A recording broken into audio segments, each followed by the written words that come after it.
ओम गणेशाय नमः। श्रीमद् भागवत गीता 10वां अध्याय। श्री कृष्ण भगवान ने कहा, हे महाभाव और भी मेरे कल्याण कारक वचन सुनो। तुम पर मेरी अतीत प्रीति है, अतएव तुम्हारे कल्याण के लिए कहता हूँ। मेरी उत्पत्ति का हल ना तो देवगण जानते हैं और न महर्षि लोग।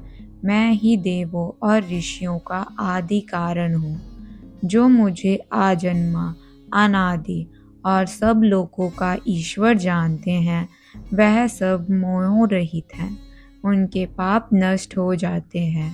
बुद्धि, ज्ञान, असमोह, क्षमा, सत्य, दंभ, शम, दुख, जन्म, मरण, भय और अभय, अहिंसा, समता, सनातप, तप, दान, यश, अपयश इत्यादि जो अनेक प्रकार के भाव हैं, वह सब मुझसे उत्पन्न होते हैं। 7 ऋषियों और उनके पहले 4 मनुष्य मेरे मन से उत्पन्न हुए। जगत के समस्त प्राणी मुझसे उत्पन्न हुए। जो मनुष्य मेरी इस विभूति को भली भांति जानते हैं, वह निश्चय योग से सिद्ध होते हैं, इसमें संदेह नहीं। यह जानकर कि मैं ही सबका उत्पत्ति कारण हूँ और मुझ में ही से सबकी प्रवृत्ति होती है, विवेकी प्राणी मेरी उपासना करते हैं। वह मुझ में अपने चित्त और प्राणों को लगाकर एक दूसरे को समझाते हुए भजन करते सदा संतुष्ट और सुखी रहते हैं। चित्त को सावधान करके प्रीतिपूर्वक भजन करने वाले को मैं ऐसा बुद्धि योग देता हूँ जिससे वह मुझे प्राप्त कर लेते हैं।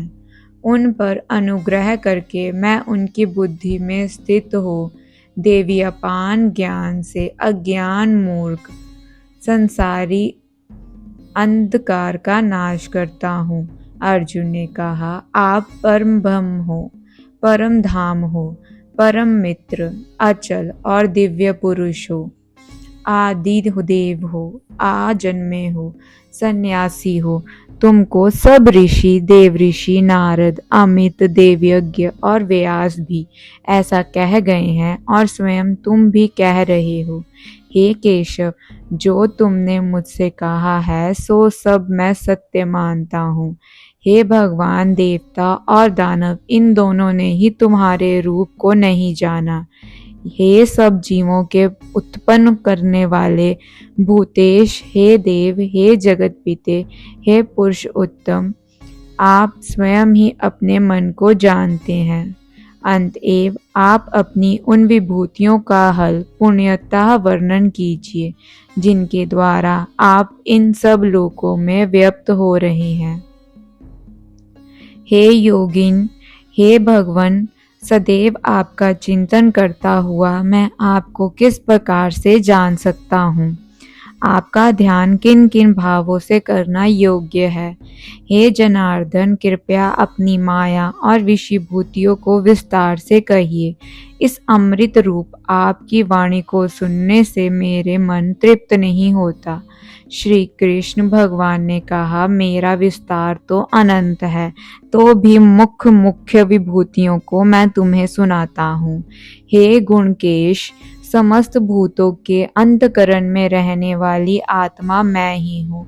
मैं ही उनका आदि, मध्य और अंत हूँ। मैं आदियों में विष्णु, प्रकाशों में अनेक किरणों से विषभूत सूर्य, मधुर गणों में मारीच और नक्षत्रों में चंद्रमा हूँ। मैं वेदों में सामवेद, देवों में इंद्र, इंद्रियों में मन और धित मात्र में चैतन्य मैं ही हूँ। मैं रुद्रों में शिव, यश में राक्षसों में कुबेर, अष्ट वसुओं में अग्नि और पर्वतों में सुमरेहू मैं ही हूँ। हे पार्थ, पुरोहितों में बृहस्पति, सेनापतियों में स्कंद और जलशों में समुद्र मैं ही हूँ। मैं महर्षियों में भंगुवाणी हूँ, अक्षरों में ओमकार, यज्ञों में जप और सावरों में हिमालय मैं ही हूँ। वृक्षों में पीपल, देव ऋषि में नारद, गंधर्वों में चित्ररथ, सिद्धियों में कपिल मुनि, देवों में, वेदों में अमृत से उत्पन्न उच्च श्रवा, गजेंद्रों में इरावत और मनुष्यों में राजा मैं ही हूँ। शास्त्रों में वज्र, गौओं में कामधेनु, प्रजा की उत्पत्ति करने वालों में कामदेव और सर्पों में वासुकी मैं ही हूँ। नागों में शेषनाग हूँ, जलचरों में वरुण, पितरों में आयमा और शासन करने वालों में यमराज मैं ही हूँ। दैत्यों में प्रहलाद, ग्रास करने वालों में काल, मृगों में सिंह और पक्षियों में गरुड़ मैं ही हूँ। शुद्ध करने वालों में वायु, शस्त्रधारियों में राम, मछलियों में मगर, नदियों में गंगा मैं ही हूँ। हे अर्जुन, मैं सब प्राणियों का आदि मध्य अंत, विद्याओं में अध्यात्मक विद्या और वाद विवादों में वाद मैं ही हूँ। अक्षरों में ओमकार, समासों में द्वंद्व, अक्षय कोक और चार मुख वाला ब्रह्मा भी मैं ही हूँ। सबको हरने वाली मृत्यु, भविष्य में होने वाली परदातों की उत्पत्ति, स्त्रियों में कीर्ति, लक्ष्मी, वाणी, स्मृति, मेघा, धृति और क्षमा मैं ही हूँ। सामवेद में ब्रह्म, सत्यम्य, छंदों में गायत्री, मासों में मर्गशीर्ष और वस्तुओं में बसंत मैं ही हूँ। छलियों में जुआ और तपस्वियों में तेज, जय, उद्योग और सात्वकों में सत्य मैं ही हूँ। यादकों में वासुदेव, पांडवों में अर्जुन, मुनियों में व्यास और कवियों में शुक्र मैं ही हूँ। दमन करने वालों में दंड, जय चाहने वालों में नीति, गो पदार्थों में मौन और ज्ञानियों में ज्ञान मैं ही हूँ। हे अर्जुन, भूत भाव का जो बीज है वह भी मैं ही हूँ। मेरे अतिरिक्त चराचर भूत कुछ भी नहीं है। हे पर्यतप, मेरी दिव्य विभूतियों का अंत नहीं है। यह विभूतियों का विस्तार मैंने संक्षेप में कहा है। जो वस्तु ऐश्वर्यवान, शोभायमान और यशवान है, उन्हें मेरे ही तेज के अंश से उत्पन्न हुआ जानो। अथवा हे अर्जुन, इस ज्ञान से तुमको क्या प्रयोजन? यही जान लो कि मैं अपने एक ही अंश में इस संपूर्ण जगत में व्यापक हूँ। 10वें अध्याय का महात्म्य। श्री नारायण जी बोले, हे लक्ष्मी जी, अब 10वें अध्याय का महात्म्य कहता हूँ, तू श्रवण कर। एक समय कैलाश पर्वत पर शिव पार्वती बैठे थे। एक हंस मेरे दर्शन को आया। वह हंस ब्रह्मा का वाहन था। ब्रह्मलोक से मान सरोवर को जाता था। उस सरोवर में सुंदर कमल के फूल थे। वह हंस एक कमल को लांघने लगा। उसकी परछाई कमल पर पड़ी। वह हंस अचेतन काला हो आकाश से गिर पड़ा। तब उसी समय उस मार्ग में मेरा एक गण आया। हंस को गिरा देख कर गण ने कहा, हे स्वामी, वह हंस आपके दर्शन को आया था, श्याम वर्ण होकर गिर पड़ा। गण मेरी आज्ञा से हंस को ले आया। मैंने पूछा, हे हंस, तू श्याम वर्ण क्यों हुआ? हंस ने कहा, हे प्रभु जी, मैं आपके दर्शनों को आ रहा था। मान सरोवर में कमल के फूल खिले हुए थे। मैं उनको लांघ कर आया। इससे मेरी देह श्याम वर्ण हो गई और मैं आकाश से गिर पड़ा। कारण मैं नहीं जानता।